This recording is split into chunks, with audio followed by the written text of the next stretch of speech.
Bismillah walhamdulillah wa salatu wa salam ala rasulillah. So we continue, inshallah. Let's regroup our reflection. There was a number of different interruptions, but they were necessary and important. So I apologize.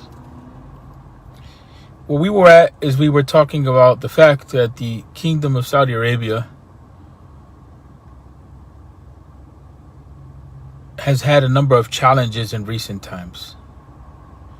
And we were saying that this reflection is limited to the Muslims in the US. I don't want to get into what's going on in the UK and other places. But we did say that we were going to take an example of some occurrences in Saudi Arabia, and then we may add something from out of Egypt. But let's see how this goes. One is this, that in recent times, one of the Mashaykh from Al-Azhar, who's published in the English language, very well aware of a lot of the different trends that are taking place, and he's a good friend, was a neighbor of mine, also a teacher as well. Dr. Muhammad Rahawan, one of the faculty of Mishka University. We were talking about da'wah and certain educational realities that the Muslim community faces. And in that discussion, because he was in Saudi Arabia, I think he's still in Saudi Arabia at the moment. One of the things that came up is that Saudi Arabia, from the educational side, has instituted a number of different training orientations, maybe even in things like philosophy and how to address doubt and so on and so forth. And part of the problem is because there's a number of youth and people in general in their society that have been questioning the educational techniques, the orientation, and have falling into doubt with regard to their religion. Their religion meaning their understanding of the deen of Islam, not necessarily Islam in and of itself, but how it is that the deen has been communicated to them. So we always want to separate between religion and religiosity and the deen of Islam in terms of knowledge and so on and so forth, at least in this conversation. When I was in Cleveland, Ohio, I worked closely with Saudi students, worked tutoring them and so on and so forth, and with brothers from Kuwait as well. And during that time, this was about 6 years back now, Saudi Arabia had sent out about 50,000 students to the US. 50,000 students to the US.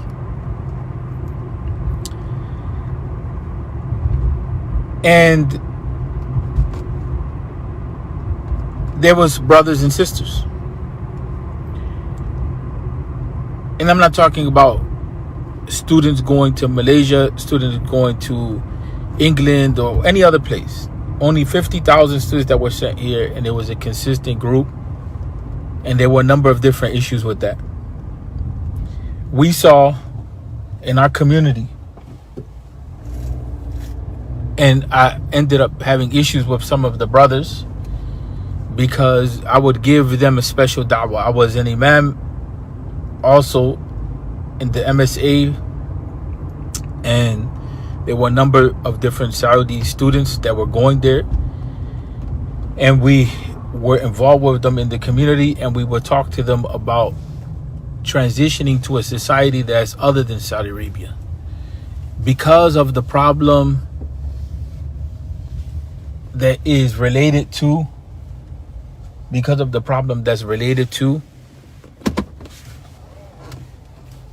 cultural shock.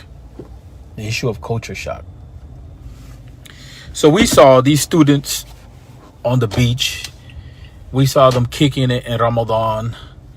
Some of us would be going to the masjid and they're blasting their music out of the car and they're chilling in the downtown area. We saw them with girlfriends. A number of different issues. We even saw in the masjid LGBT Saudi in the masjid. And so that 50,000 students, hold on a second. That 50,000 students necessitates that there's going to be a radical change, right? That 50,000 students necessitates that there's going to be a radical change. And that radical change means that society is in massive transition on a cultural and intellectual level. And when we look at what has been taking place before, within these recent years, we see radical political shifts. So I mentioned a number of different issues. That you have a number of students that have come to study different sciences. They're being impacted by the culture here, and they will be impacted by the university system. And that was intentional because they could have built a university system that they didn't have to send out any students, but they chose that route. Even though they had an educational project already in place, they decided to take that route. And their educational project really was about bringing other people, other communities from outside of Saudi Arabia into Saudi Arabia for study. Well, I already told you that Saudi Arabia had to organize a project to be able to dispel doubts and questions that people began to have, issues that were raised. They didn't have people that were trained in being able to do that. One of the major issues in the Salafi da'wah, in my opinion, and I put that in quotations, is that the Salafi da'wah never really benefited totally from Imam Ibn Taymiyyah. And the Salafi da'wah didn't benefit in total from people like Imam al-Wazir and Muallim al-Yamani and Amir al-Sana'ani and others, or Sadiq Hassan Khan. There was a number of scholars, Jamal ad-Din al-Qasimi. All of these scholars, you don't hear them commonplace within the realm of the Salafi da'wah, maybe with the exception of an Ibn Taymiyyah and the others maybe here and there.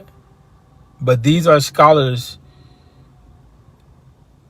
that the Salafis will try to appropriate for themselves, grounded in the way of the Muhaddith, but also having an understanding of where it is that other scholars are at.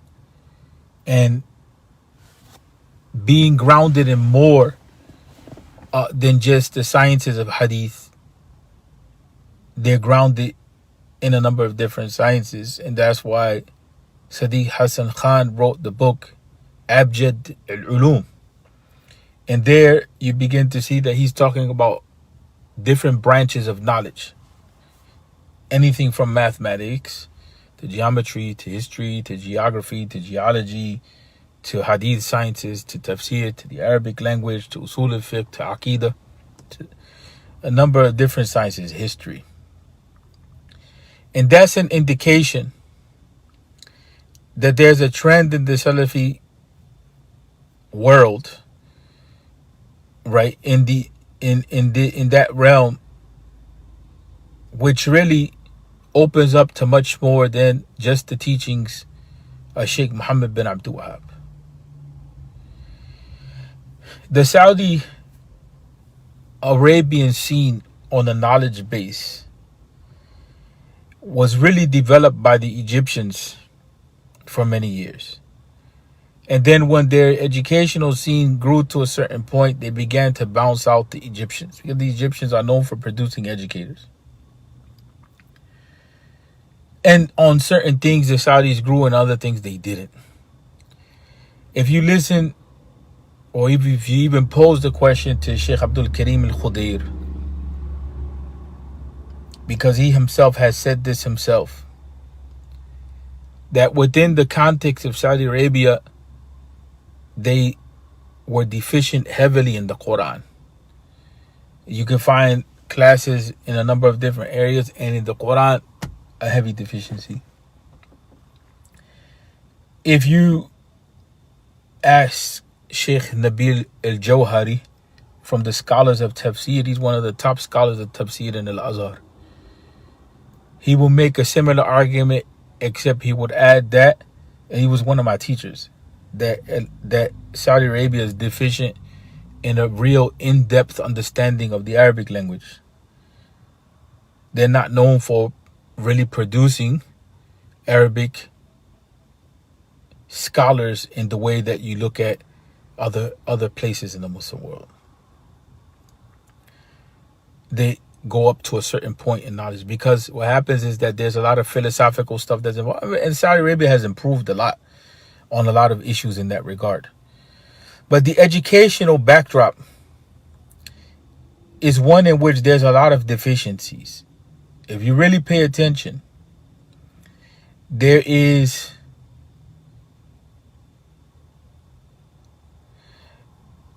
not much that is being done in other areas in other sciences. And this is one of the reasons why there's been so much concern about the future of Saudi Arabia, and there has been so many transformations and changes that have come about politically. And that's because they're worried economically about where they're going to stand when all these transformations in the oil sector goes. The reason why I mentioned that, because if you notice, the economy is beginning to diversify, but it's not diversified well enough. Saudi Arabia was one of those places in which you have a number of hospitals with the highest degree of technology and no one to really use them. Right? And so there was a failure in the educational system to be able to deal with certain concepts and ideas and so on and so forth. And there was a tendency to really dumb down on the civilizational side. And that created their own problem. And people that take offense, I'm sorry, but this is just a reality that we're talking about. This is a reality that we're talking about. It was the Egyptians. They had to come to the Egyptians to develop their legal system, because for a long time they had claimed that their legal system was the Quran and the Sunnah. And then they ran into a problem when they came to dealing with international issues and so on and so forth. And the Muslim world has this problem overall, that there is a decline on the educational level. I was tutoring students from Kuwait that ended up going into high places in government. And tutoring, you begin to see a lot of things, and I was dealing with law students in that regard that were dealing with business law and trade law and patent law and all that. And they're pretty much just using, American law, not their own law. And they, on a lot of these trade deals that are going on, or patent issues. And that deals with creativity and innovation and all that. And so a lot of times what's going on is just a lot of copying. There's not real innovation coming out of the Muslim world on the material level. And so that has created a certain type of student of knowledge. And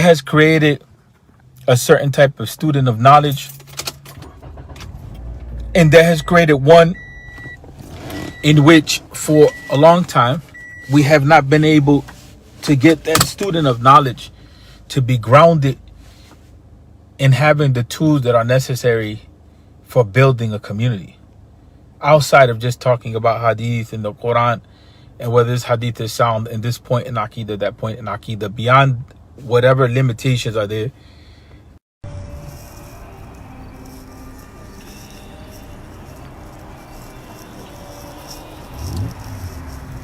Bismillah walhamdulillah wassalatu wassalam ala rasulillah.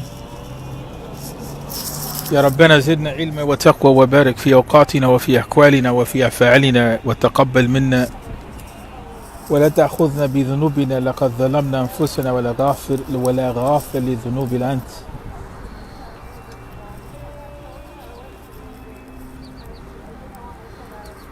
Amma ba'd. We wanted to continue the reflection with regard to the Salafi da'wah in the US and the need to engage in some major adjustments if the Salafi da'wah is to survive.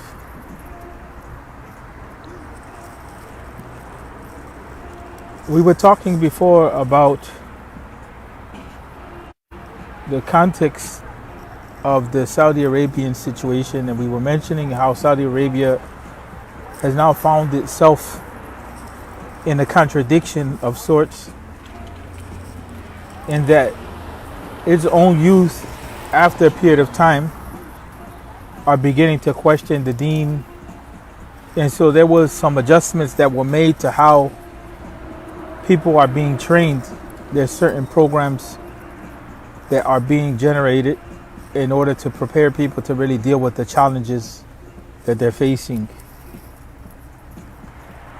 And we talked about my experience in dealing with Saudi youth in the American context and how, they were struggling, and they didn't go into a lot of detail about that. But we also mentioned that some years back there was about 50,000 students who came to the US to study.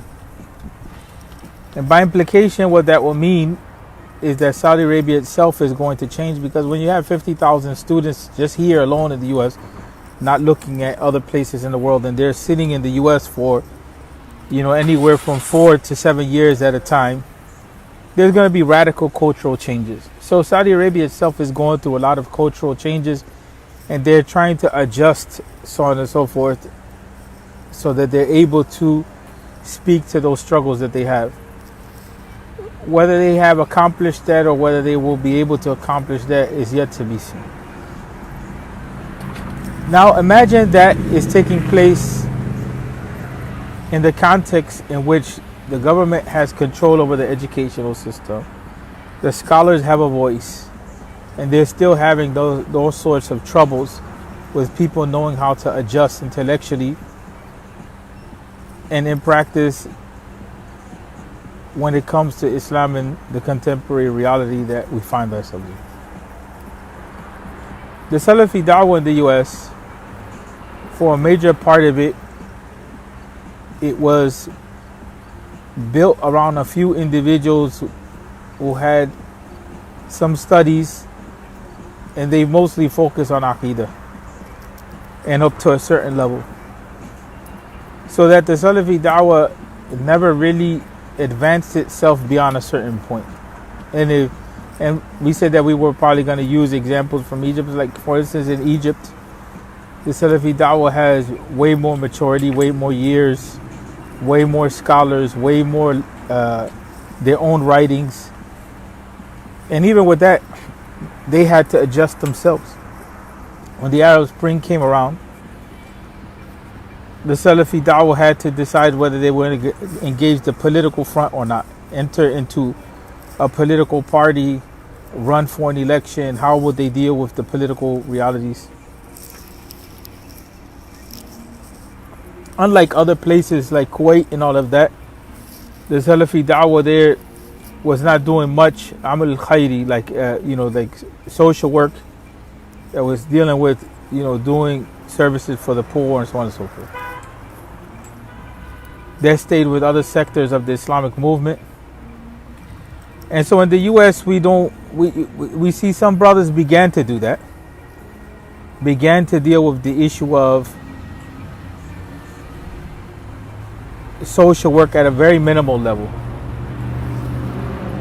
Intellectually, we see that there is not enough, like some brothers that they come, honestly, sometimes you listen, and this is not to be judgmental, but it's just, knowledge is what is knowledge. You listen to some brothers talk, and you start to say, you start to be able to gauge where the level of knowledge is at. Or the way brothers deal with certain issues, and you really realize that they're limited.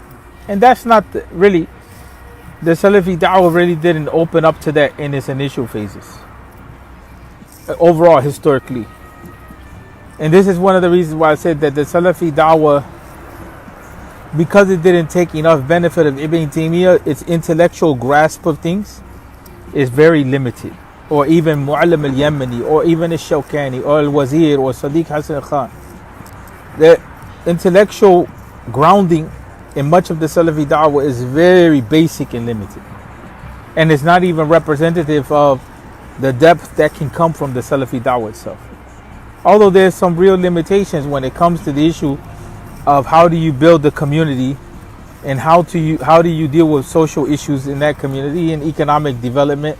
Those are issues that are not even touched upon for the most part. And if they're touched upon in a way which really is more about individual empowerment. It's not about the group empowerment. You understand what I'm saying? And so there's a lot of issues that come up to play with that. And so if the Salafi da'wah is going to survive, not only are they going to have to increase in the study of usul al-fiqh and qawaid fiqhiyya and become more familiar with people like Sadiq Hassan Khan on a higher level, Imam Wazir, Amir San'ani, even Ibn Taymiyyah, Ibn al-Qayyim. They really, for the most part, even Ibn Taymiyyah and Ibn al-Qayyim, the understanding is very limited. In other words, there's going to have to be an intellectual expansion and a real study beyond the basics.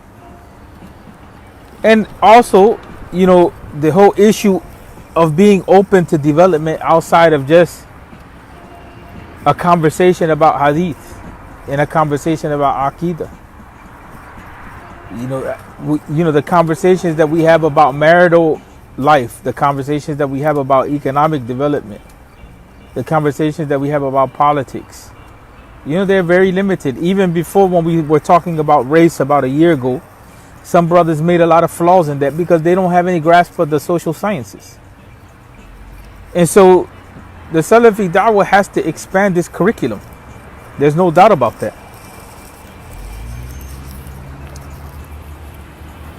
When we look at Sadiq Hassan Khan, he wrote in mostly every field of knowledge. And he imitated Imam Shawkani in a lot of things. But he was a person that, when you study his books, there was a civilizational push. So yes, he was grounded in hadith, but also he was able to intellectually engage properly other groups. You can't continue to engage groups in a conflictual way, like we're right, you're wrong. There has to be a sort of exchange there that's respectful. And you have to acknowledge where people are right, and you have to acknowledge where you think that they're wrong, right? But that issue is a serious problem. You understand what I'm saying? At the end of the day.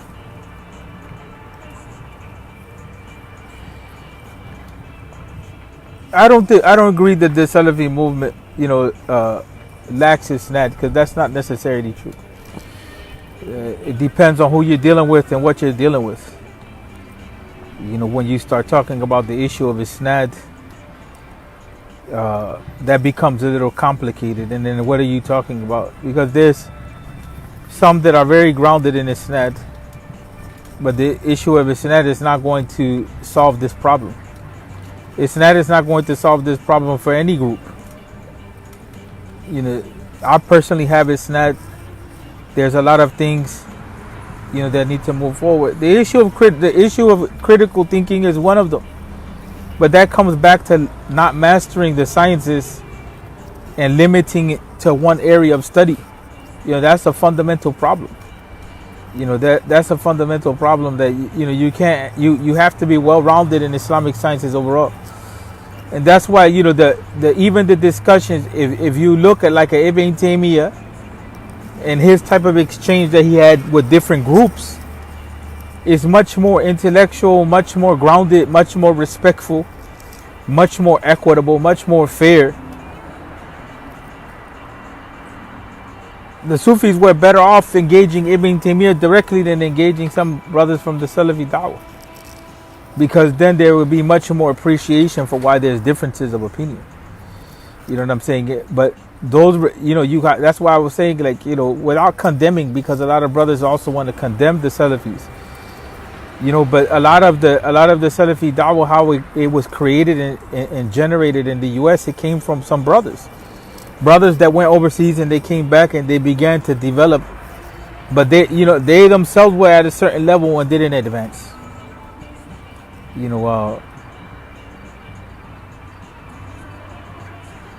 With regard to Bilal Phillips, Bilal Phillips has achieved something that most of us will never achieve in our lifetime.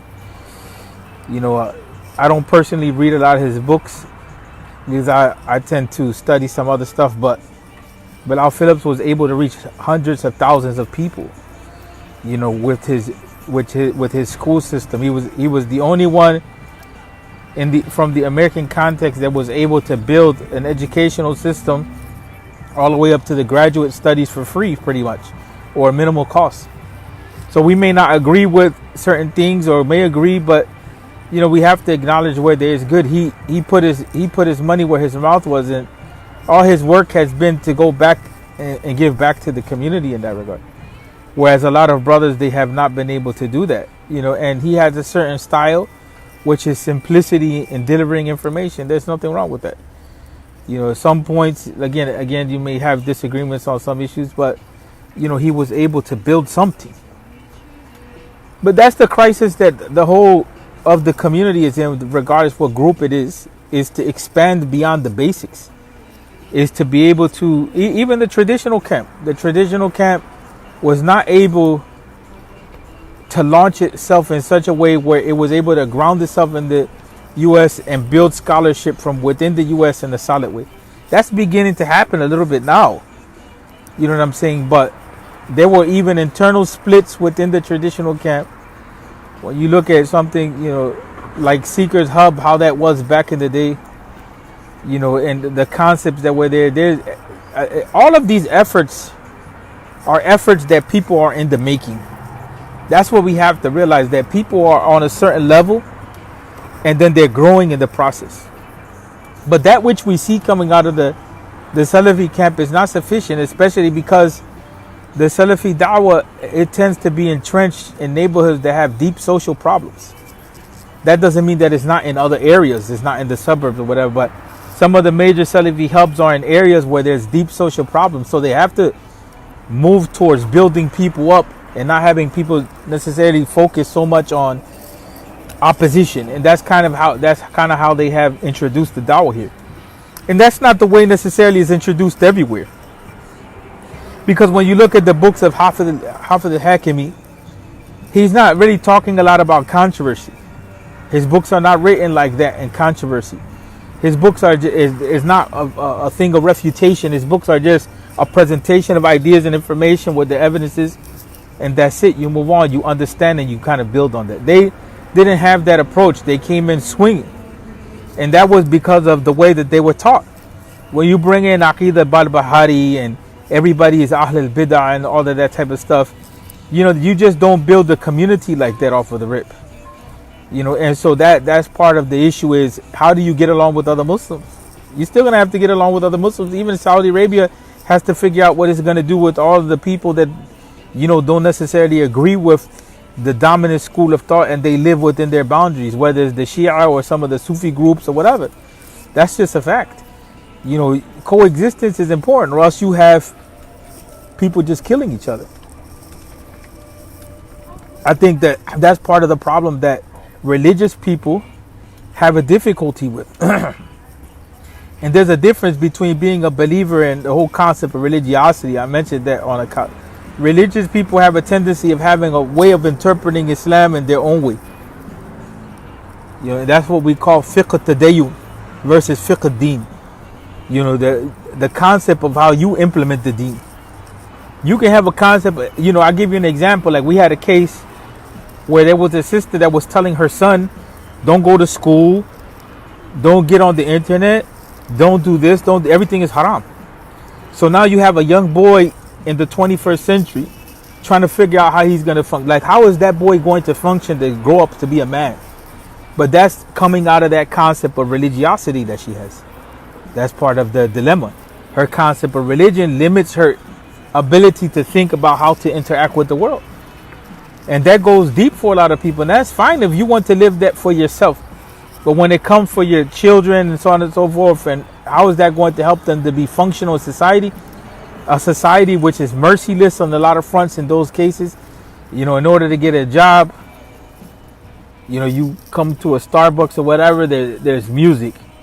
You're going to be in the Starbucks, there's going to be people coming into the sitting area, they're going to be dressed a certain way. That's just a reality of how we're living. So how you function in those realities, a lot of times that's not what we're talking about. So the issue of expansion on knowledge, on the knowledge base, and going to a more deeper understanding, that's necessary. The issue of social services is going to be necessary in dealing with social problems. And the issue of how you deal with women's issues, that's just a reality. You know what I'm saying? You can't say that you respect the Salaf and respect Aisha, but then you say that your wife can't study. We've had some Mashaykh that have said that. As much as he's respected Sheikh Abu Ishaq al-Hawaini, and even though some of the Salafis also don't consider him within the Salafi circles, and others consider him within the Salafi circles, that's another drama that the Salafi da'wah has, is that they don't know who stays in, who stays out. And so, but those types of statements, that women shouldn't get an education, this stuff is backward. It's backward. And so not dealing with social issues, not building up intellectually, not looking at community building, those things are going to be the major challenges for the Salafi da'wah. And if they can't get those things together, it's questionable how long it will survive. And if they can't get beyond the point that all the scholarship is overseas, if they can't see any leadership among themselves, I don't give them too much before they start completely shutting down. Right? Not too much time. And these are similar issues which plague, a lot of the community overall. Quietism isn't the Sunnah, because of the command to enjoin the good and forbid the evil. There's wisdom, but blind allegiance to a political leader on every occasion that you can't mention, that becomes part of the major dilemma.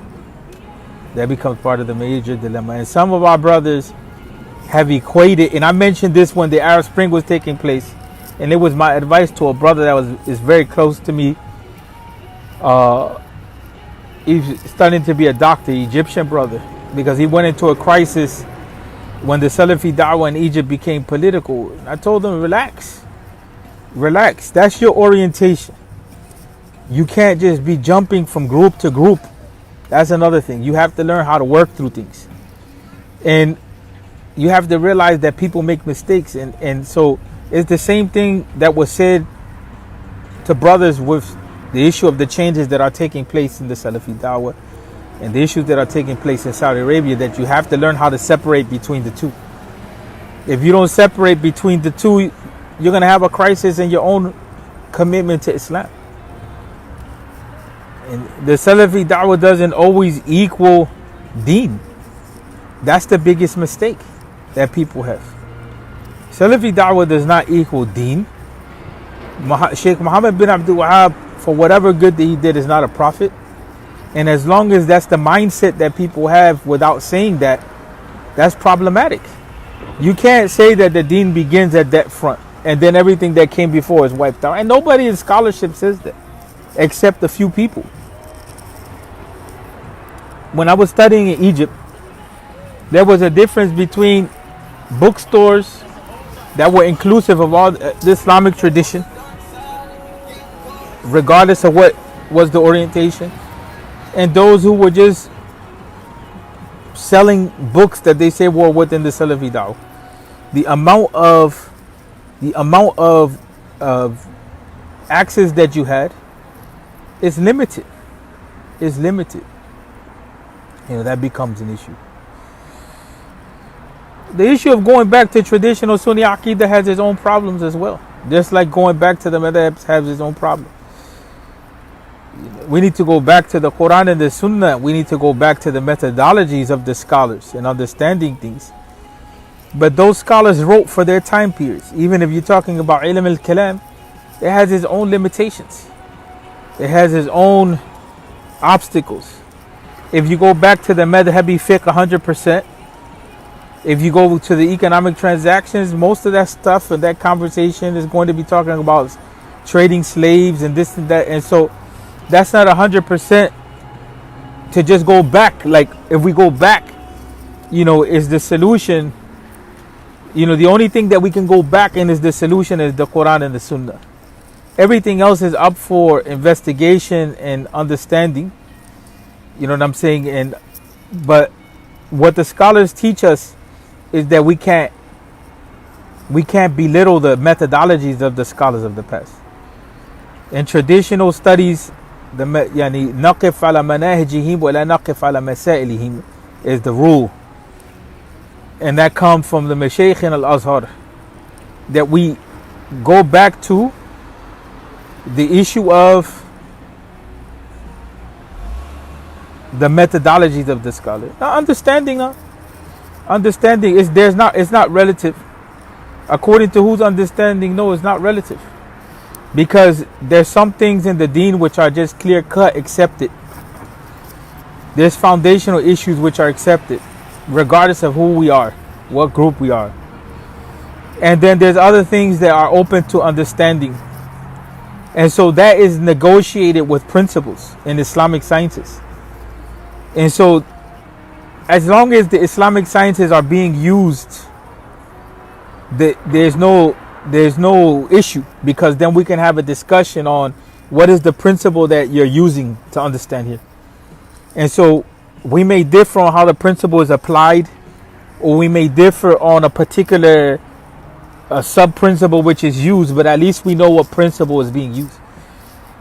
And so Islamic sciences become a determining factor in everybody's situation. And that's part of the dilemma of some of the groups, is that they're not grounded in Islamic sciences. And so they come to decisions and you're like, how did you come to that decision? So it's like mathematics. Show your work. You know what I'm saying? Show your work. But the Mu'tazila, you have to understand that within the core of Islamic history, the Mu'tazila were a group that emerged to defend the deen as the community was interacting with outside groups, outside religions. So it was an attempt to try to engage others. So the Mu'tazila at the core in their usul and fiqh, they follow the same principle as, look, the Shia, the Mu'tazila, the Hanabila, the Shafi'iyya, the Malikiyya, they all, when it comes to usul al-fiqh, they follow a similar system in usul al-fiqh and the principles of fiqh. The Hanafis have their own system, but is respected and understood in the world of scholarship. People may disagree with it, but it's respected, is understood, is recognized. At the core of Aqidah, everyone is saying the same thing. The usul of Aqidah.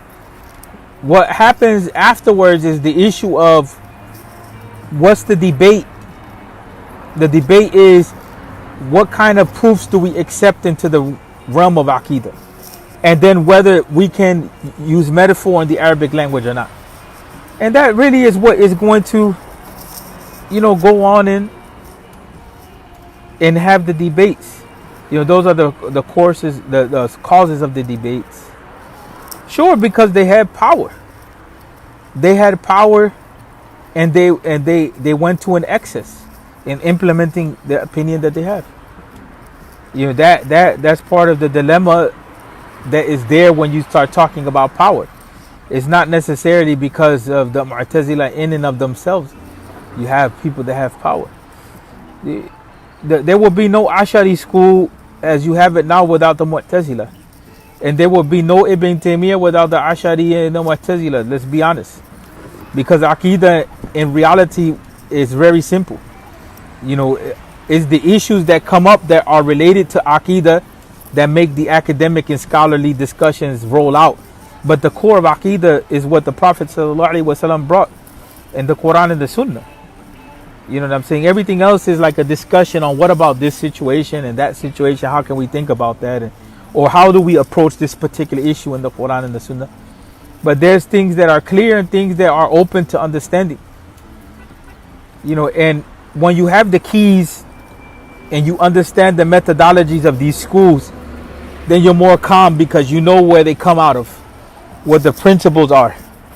And it's not very confusing. That's why we have to elevate our knowledge. But when we're not grounded in principles, then it's like, you know, what's true, what's not true, this group, that group, this, everything becomes confusing. But when you understand the core of Islamic sciences, when you understand the core of Islamic beliefs and practices, and then when you understand what goes outside of that core, and you understand the principles of Islamic sciences and the reasons why scholars differ over things, you understand it. It becomes a point to disagree or not to disagree. That needs a good conversation with regard to. I would say that Ibn Rajab is very good. You know what I'm saying? Ibn Rajab's books are very good, but Ibn Rajab's books require some assistance. They require a teacher. You know, I would say that the 77 branches of Iman by Imam al-Bayhaqi is good. You know, as far as Aqidah, to broaden your view. You know, that Iman or Tawheed, Aqidah is more than Tawheed. It involves other things in Iman. You know, those are some starts. Those are some starts. The other stuff that comes along is more detailed and more detailed.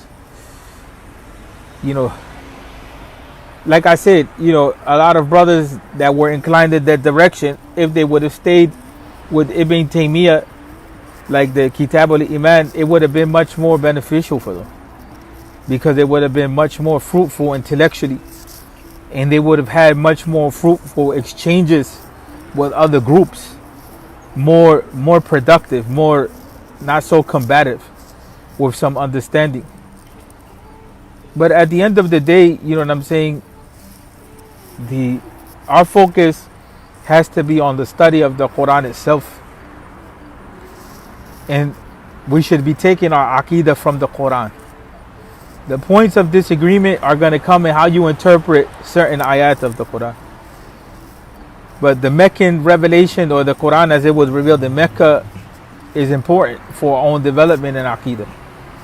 Then the academic stuff comes afterwards. How this school deals with this, how that school deals with that. That comes afterwards. Imam al-Shawkani, rahmatullahi alayhi, he didn't have so much of he wasn't so anti this group and that group. He looked at people needing to be grounded in the Quran and the Sunnah, and then he looked at like the issue of ilm al-kalam. He looked at it as some things are right, some things are wrong. You know, he never took like that was the benefit of a person like Imam al-Shawkani, that he's respected by all of the groups. He's respected by all of the groups. He's even respected by the Shia. He's respected by the Sufis and the Salafis alike.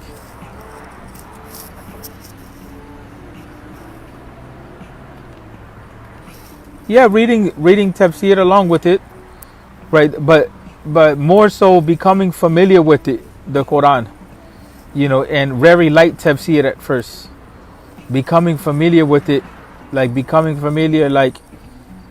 with the background of each surah.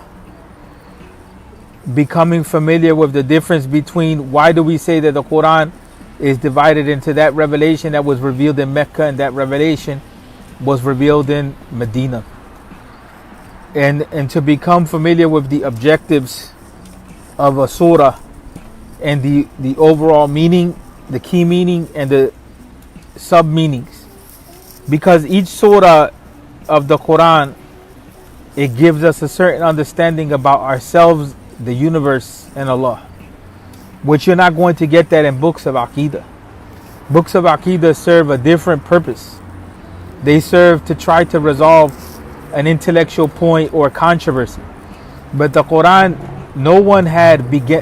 in the past, no one begun their study of the deen outside of the Quran. No matter what orientation you were.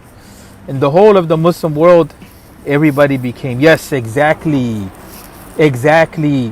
Lance hit it exactly on the head.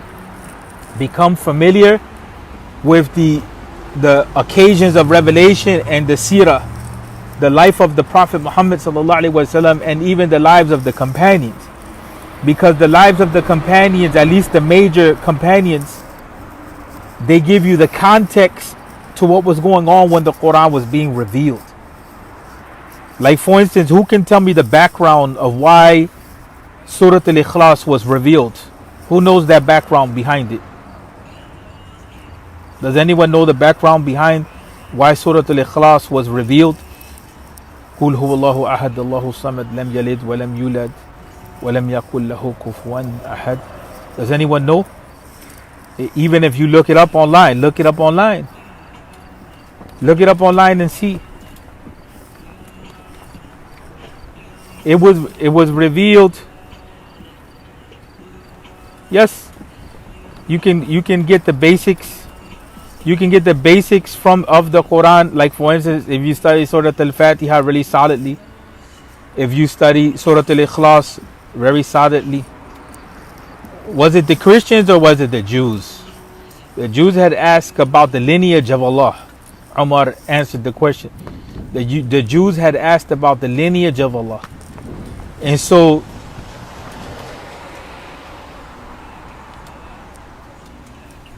the response came from Allah Ta'ala to that question. And that's important to understand, that a lot of the Quran is responding to questions that were being asked, real world situations. Right? Yes, they came and they asked. And that's important for us to know, because when we know those backgrounds, it gives us a different understanding. It's like, wow. If you look at, for instance, why Surah Yes, it was revealed because of a reference to the question of the Jew. That's the benefit of Ibn Kathir. Even though Ibn Kathir was Athari, he was a student of Ibn Taymiyyah. For those who may not be of their orientation, Ibn Kathir is very important because it gives you the ahadith that are surrounding the ayat of the Quran. Maulana Maududi, although he has some mistakes on some issues and is controversial on some issues, he gives you an introduction to every surah, a story of the background of every surah and the main themes. And you have other tafsir. You have Jalalain, and Jalalain is even in English. And Jalalain gives you like a word by word understanding. There's ways to do it that is not, you don't fall into controversy. You understand what I'm saying? There's ways to, but becoming familiar with the Quran is superior to getting involved in a lot of the academic debates. The Quran can pull you out of a lot of those problems. And where there's differences, it becomes clear where there's differences between the ulama. But see, at least you know that there's a basis.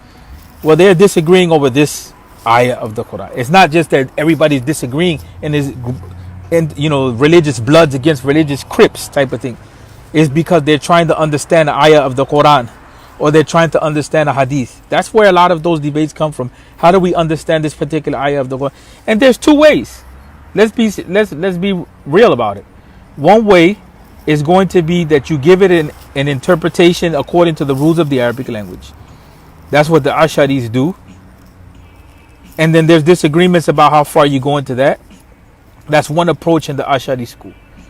And then the other way, like what Ibn Taymiyyah does, is that he says, no, we accept it as it is, understanding the Arabic language, but we know that it's, like, for instance, if we say that Allah ascended above the throne, well, that ascension is according to the majesty of Allah. Some people can argue against that all they want, but you understand the principle. That's how they do. That's how they look at it.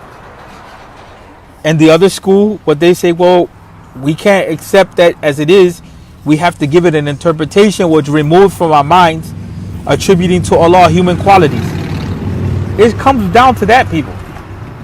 It comes down to that at the end of the day. This school exists, that school exists. There's no need to, go back and forth.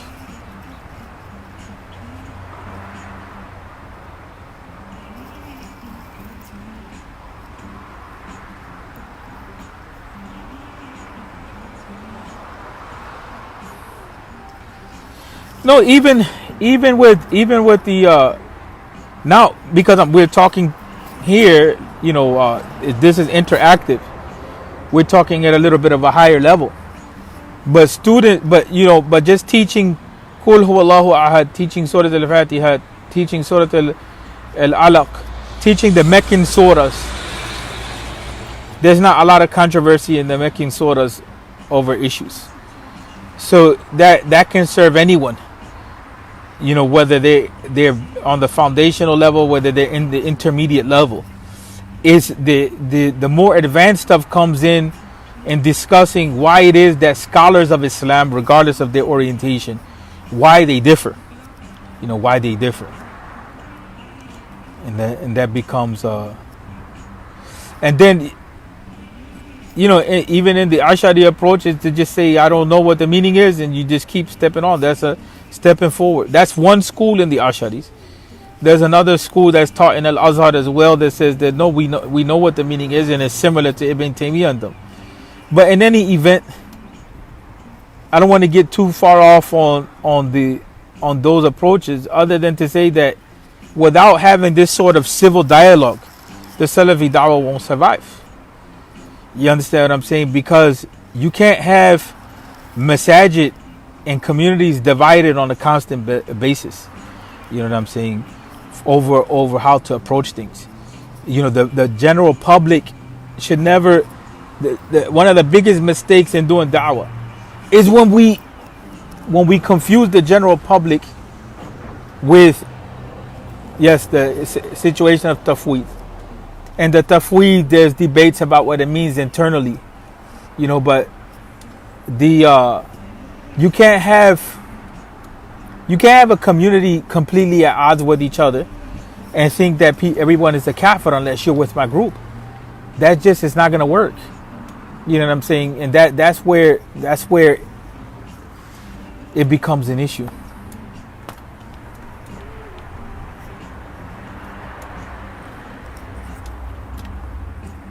Yeah, and that's a point of debate.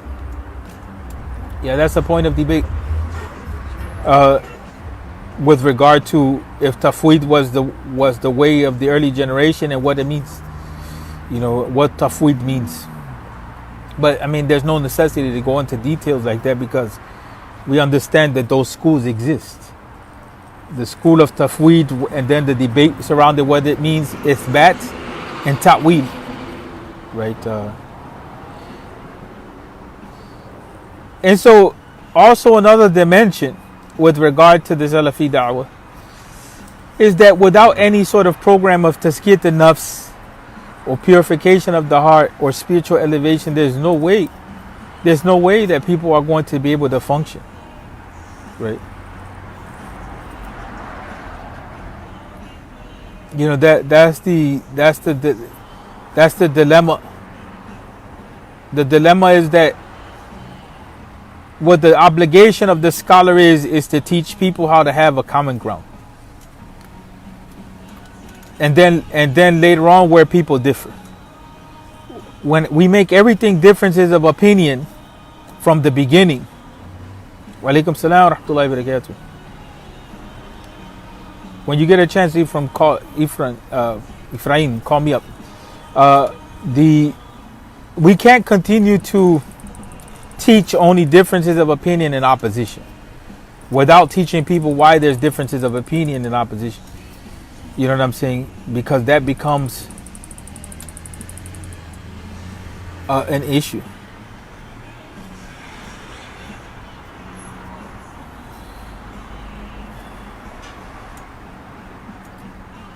But that's part of the dilemma of this issue.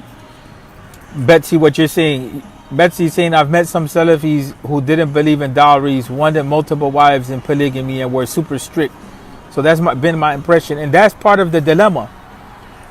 that's one of the things that the Salafis will have to correct among themselves, is the character issue. You understand what I'm saying? And without addressing that issue, that stigma that's around that is not going to allow them to survive. You know what I'm saying? That whole issue of not believing in the dowry and polygamy and all that, that's people's personal understandings, but that shouldn't be confused with Islam or even with the Salafi da'wah. We have created a debating generation. Yes, sir. That's fundamentally, this has been I'm going to tell you myself. I'm telling you my own experience now. I'm opening up myself. When I went, before going to study, I used to have an apprehension of dealing with other Muslims on the knowledge thing. It was always, where did you get that from? And the issue that I ran into was I began to I went through this phase where I was like, because I was a philosophy student, so a lot of stuff, I was always like, where's the intellectual point here? Similar to what Yusuf was saying, about the issue of lack of critical thinking and stuff like that. And then I became more familiar with the hadith and so on and so forth and all that, and I began to understand why certain positions were taken. But it really wasn't until I went to go study and that it helped me to sit with scholars that just were like, relax. They taught me how to relax.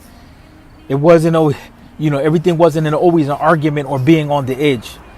And that's the thing that sometimes what I try to tell some brothers is very hard, because I myself have been through that experience, but I also have transcended that reality. So I sometimes forget that that's where brothers are at. But you can only come out of that situation, that argumentative orientation, is if you apply yourself to knowledge. You have to apply yourself to knowledge real systematically, with teachers who love you and they take care of you, and they're not into that debate mode. You're more into understanding. This is one of the benefits of studying Ibn Rushd, at least in the Bidayat al-Mujtahid, even though it's advanced, is that Bidayat al-Mujtahid gives you a methodology for knowing, okay, well, you have minority opinion, majority opinion. This is why they differ. This is where they agree. This is where they disagree. And if you have that framework in your mind, it puts you at ease a little bit. But that's why I said going back to the Quran, and the Seerah, at least as a basic foundation, so that you're at least cool with where your deen is at. How you understand the deen.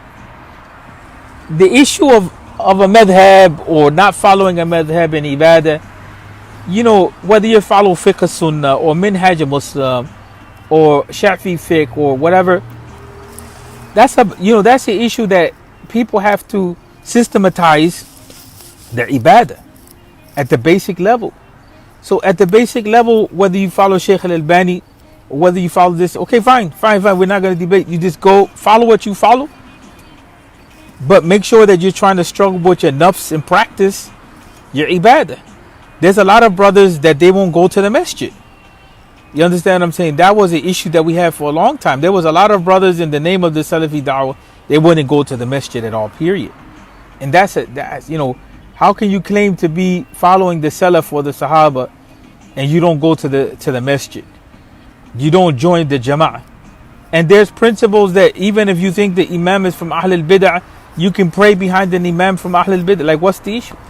So there's some things that implementing the ibadah and the issue of tazkiyat an-nafs and the issue of non-argumentation and all that has to be removed. Now, if there's with knowledge, you understand where all the controversy is at. Everything in the deen is not a controversy. You understand what I'm saying? Like the debate between saying the name of the Prophet Muhammad sallallahu alaihi wasallam in du'a or the name of someone that's considered a wali, that debate is not equal to where you put your hands at in salah, whether you raise your and where you put the feet at in salah. That's not an equal debate. There is not the same level of debate. but you shouldn't make them at the same level of debate. And that's part of the fundamental problem that, some people have made these types of debates in fiqh issues the same type of debate that we find in Aqidah issues. And then even the debate in Aqidah is not all debate. Like the issue of, for instance, tawassul or intercession. The only point at which there's a debate with that regard is when you start talking about the supplication and you're dealing with mentioning the name of the Prophet Muhammad sallallahu alaihi wasallam, or the awliya, or people who have been designated as awliya or whatever, because they have passed away. But if I go to Jomo or Lance and I say, pray for me, we're not debating that. That's intercession. That's tawassul. If I give away sadaqah, I give away $25,000 in sadaqah, that's a form of tawassul, to come close to Allah tabaraka wa ta'ala. And so there's different ways to make tawassul, by deeds and by words. It's only that point about what is the role of the dead. And even in the Salafi da'wah, or the Athari overall, I should say, Shawkani didn't see a problem with mentioning the name of the Prophet sallallahu alaihi wasallam. Shawkani and Izzuddin Abdul Salam, there's debates on the issue, of if you're going to allow tawassul, to what extent do you allow it? Nobody disagrees that asking the Prophet directly, or asking a person in the grave directly, that's a problem. That's istighatha. That's now you're seeking the help from that person that is in that grave. Nobody really does that unless they have issues in their aqidah. Majority of the Sufis are not doing that. What they're saying is they're asking Allah by way of the standing of the Prophet Muhammad sallallahu alaihi wasallam with you. You know what I'm saying? And so that's the issue, that we have to understand where it is that there's agreements and disagreements, and only deal with the point of disagreement where it's at, with the right attitude and adab, but not make the whole thing a disagreement and the whole thing shirk and the whole thing bid'ah or the whole thing problematic. Yeah, the issue of the qibla, that issue happened amongst traditional brothers themselves even. And that issue actually goes all the way back to Sheikh Hamza Yusuf in New York City, where they had a conference. It was one of the last times when Bilal Phillips, Sheikh Hamza Yusuf, and a number of others, they had congregated. When it came time to pray salah, there was multiple qiblas that people busted out into, and they prayed. Everyone was looking forward to pray with someone who was from their madhab. And so the southeast northeast debate stayed for a long time, with northeast being the dominant position in North America, and the Caribbean. And so that's part of the dilemma, that some of those positions in the past, because of our development and our growth, you know what I'm saying? Yes, the Salafis are not one group. That's the reality, in terms of how they deal with things. You know what I'm saying? They have a unifying center, but they're not one group, and that they shouldn't be classed in the same thing. And so there's some spiritual points, some character points, some intellectual points, some social points. All of those things have to be considered in order for the Salafi da'wah to move forward. And there's brothers that they don't want to continue with that warfare mentality. And even the same thing, some of the traditional brothers need to tone down. They should stop imitating the takfir mentality, whether it's from the Ahbash or others, and tone that down. Because most of us, are in that process of learning. And so it's like, we need to be easy with each other. People are in the process of learning and growing, making mistakes and trying to understand. And there's a level of sincerity that's there. And so we shouldn't, take each other out.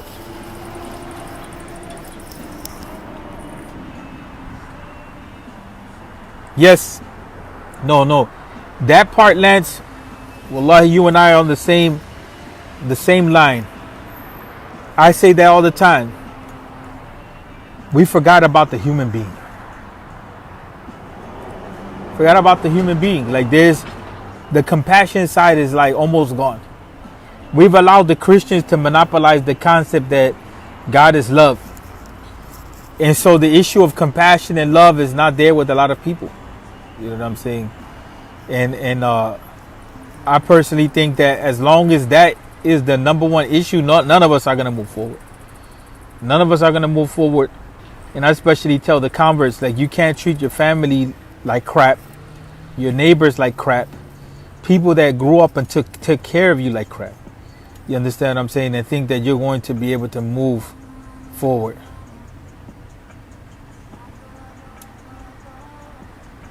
There were some of our brothers that they made a video recently, a few months back. The compassionate imam or scared to tell the truth. It's on YouTube. And it's like, you know, everyone is claiming that they have the truth, but how is that truth impacting the lives of others? You know, that becomes the dilemma. No.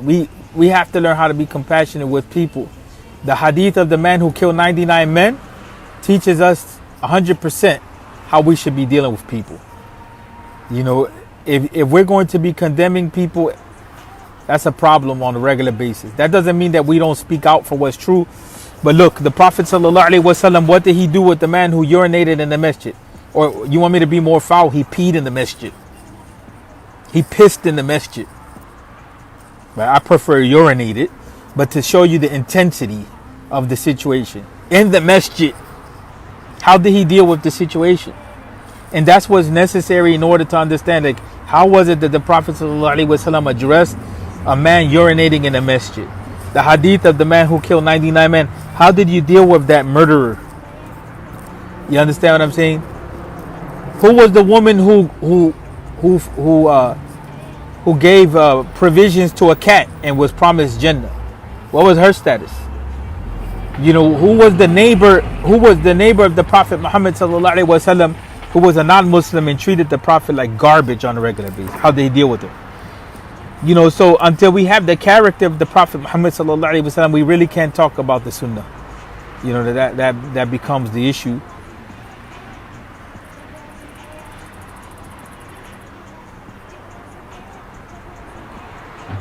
Yes, that's another issue. You know, that there are things that are differences of opinion. And you know, to be fair, is that basically they want unity. And they believe that unity will come by having the same aqidah and kind of being in one group, because everyone else is divided and they're the saved group. That's part of the dilemma, is attributing to yourself that you're the saved group and everyone else is in the hellfire. That's part of the problem. The hadith can be read another way. The hadith can be read as a warning to us splitting apart as an ummah, right? And the sectarianism becomes extremely problematic, and brothers won't accept that. You know what I'm saying?